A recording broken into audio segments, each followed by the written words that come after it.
एका तरुणीसह अन्य दोघांनी बेदम मारहाण करत कपडे फाडले आणि हा झालेला अपमान जिव्हारी लागल्यानं यवतमाळच्या घाटंजी तालुक्यातील पांढुर्णा इथं एकानं आत्महत्या केलेली आहे। संदीप नारनवरे असे या मृताचं नाव आहे।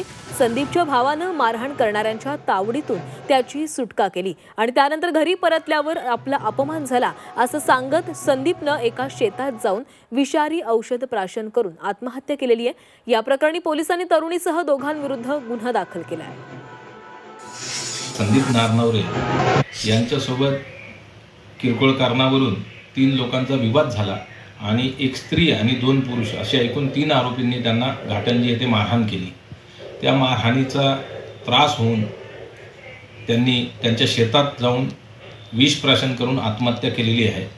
सदर प्रकरणी 3ही आरोपी अटक करण्यात आलेले आहे।